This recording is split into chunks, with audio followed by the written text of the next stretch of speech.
Ela não nasceu em palácio, não veio de linhagem nobre e não herdou riquezas. Era apenas uma órfã, criada em exílio, uma estrangeira vivendo sob o império mais poderoso do mundo. Enquanto reis bebiam em taças de ouro e nobres conspiravam em silêncio, uma batalha invisível começava. Não seria lutada com espadas, mas com coragem, fé e o risco de falar quando o silêncio significava morte. E hoje você vai entender como uma jovem improvável, escondida atrás de muros reais, se tornou o instrumento de Deus para salvar um povo inteiro. Se histórias como esta te fazem enxergar a Bíblia de um jeito diferente, já se inscreve porque agora mergulhamos em um dos relatos mais fascinantes que o tempo tentou apagar. Nos dias do rei Xerxes, que governava 127 províncias da Índia à Etiópia, seu poder parecia não ter limites.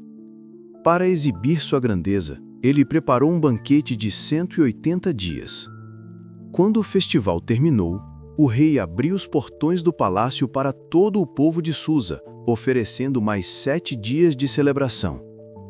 O vinho fluía sem restrição, e a extravagância refletia a vaidade de um monarca absoluto.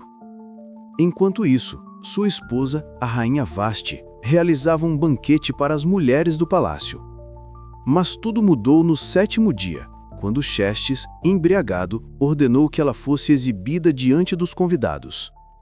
Vasti recusou o comando, que a humilharia diante de homens embriagados. A resposta dela feriu o orgulho do rei e provocou um escândalo político. Os conselheiros disseram que se a desobediência dela não fosse punida, todas as mulheres do império desprezariam seus maridos. Assim, Vasti foi deposta e um decreto oficializou sua queda. Mas, enquanto o palácio parecia em conflito, a mão invisível de Deus começava a mover cada peça. O trono estava vazio por um motivo que ninguém entendia ainda. Quando o tempo passou e a fúria de Xerxes diminuiu, seus conselheiros sugeriram reunir jovens de todo o império para escolher uma nova rainha. A busca se estendeu por todas as províncias. Entre as jovens trazidas ao palácio estava a Hadassa, chamada Ester pelos persas. Uma órfã judia criada por seu primo, Mardoqueu. Ela foi levada à casa das mulheres, onde passou meses sob cuidados de beleza e preparação. Mas o que a destacava não era a aparência, era graça, humildade e favor divino. Quando chegou o dia de apresentar-se ao rei, Ester entrou com dignidade silenciosa, e Xerxes se encantou por ela mais do que por qualquer outra. Ele colocou a coroa em sua cabeça e proclamou uma nova rainha sobre o império. Mas ninguém sabia que ela era judia, porque Mardoqueu havia pedido que guardasse o segredo. Enquanto Ester vivia no palácio, Mardoqueu frequentava o portão real. Foi ali que ele ouviu 2 guardas planejando assassinar o rei. Ele enviou a informação a Ester, que comunicou ao rei, registrando o crédito no nome de Mardoqueu. O caso foi investigado, os guardas foram executados e o registro ficou escrito no livro das crônicas. Nenhuma recompensa veio naquele momento. Mas Deus estava guardando aquele detalhe para a hora certa. Com o tempo, um homem chamado Amã foi promovido ao cargo mais alto do império depois do rei. Todos deveriam se prostrar diante dele, mas Mardoqueu se recusou a se curvar. Quando Amã descobriu que Mardoqueu era judeu, sua ira se transformou em ódio por todo o povo. Ele convenceu o rei a aprovar um decreto que autorizava o extermínio de todos os judeus do império. O dia da destruição foi marcado no calendário, e as notícias espalharam pânico. Mardoqueu rasgou suas roupas, se cobriu de cinzas e chorou pelas ruas de Susa. Em todas as províncias, os judeus jejuaram e lamentaram. Quando Ester soube do desespero de Mardoqueu, enviou roupas para acalmá-lo, mas ele recusou. Então, mandou explicar a ela o decreto que ameaçava seu povo. Ele pediu que ela fosse ao rei implorar por misericórdia. Mas Ester hesitou, pois entrar na presença do rei sem ser chamada significava morte. Ela explicou que não era convocada pelo rei há 30 dias.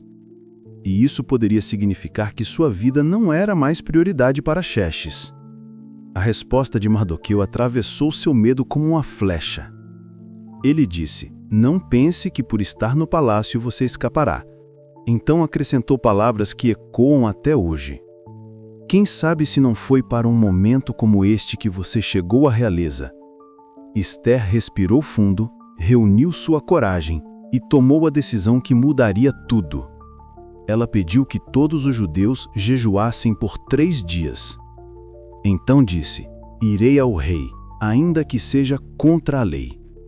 E se eu perecer, pereci."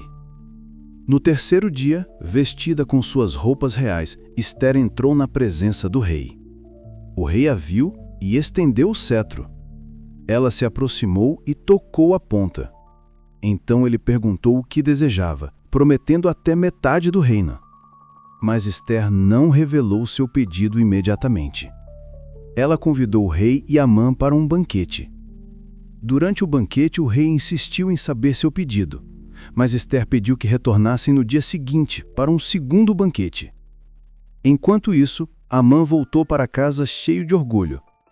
Mas, ao ver Mardoqueu novamente sem se curvar, sua ira reacendeu. Influenciado por sua família, Amã mandou construir uma forca altíssima para matar Mardoqueu. Era o início da sua própria ruína. Naquela noite, o rei não conseguiu dormir. Pediu que lessem o livro das crônicas para ele. E ali descobriu que Mardoqueu tinha salvo sua vida, mas nunca foi recompensado. Então perguntou: "Que honra demos a esse homem?" A resposta foi simples: nenhuma. O rei decidiu corrigir isso imediatamente. Amã entrou no palácio para pedir a morte de Mardoqueu. Mas antes de falar, o rei perguntou: "O que deve ser feito ao homem que o rei deseja honrar?" Amã achou que o rei falava dele mesmo, então sugeriu roupas reais, cavalo real e uma homenagem pública. O rei apenas disse: "Faça isso por Mardoqueu." Amã foi obrigado a conduzir seu inimigo pelas ruas proclamando sua honra. A humilhação o destruiu por dentro. No segundo banquete, o rei voltou a perguntar o pedido de Ester. E, finalmente, ela disse as palavras que mudaram a história: "Poupa minha vida e a vida do meu povo." Ela revelou que era judia e que Amã planejara sua destruição. O rei, enfurecido, saiu para respirar. Quando voltou, encontrou Amã agarrado à rainha suplicando por sua vida. O rei interpretou aquilo como agressão e ordenou que Amã fosse enforcado na própria forca que havia construído. Mas o decreto de destruição ainda estava em vigor. Mesmo o rei não podia anulá-lo. Ester então pediu ao rei que salvasse seu povo. Ele autorizou um novo decreto, permitindo que os judeus se defendessem. Mardoqueu escreveu o decreto e enviou para todas as províncias. E a esperança nasceu novamente. No dia marcado, os judeus se levantaram unidos. Derrotaram seus inimigos em todos os territórios. Os 10 filhos de Amã também foram mortos. E a vitória marcou o fim do terror. Para lembrar o livramento, estabeleceram a festa de Purim, um dia de alegria, presentes e generosidade. E assim, Deus mudou o destino que parecia inevitável.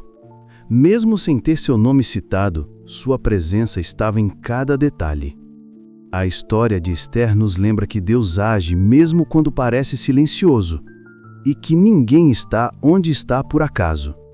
Talvez você também esteja vivendo um tempo como este. Talvez você tenha sido colocado onde está por um propósito maior do que imagina.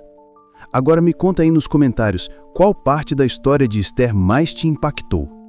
Relatório do tempo, revelando verdades que o tempo tentou apagar.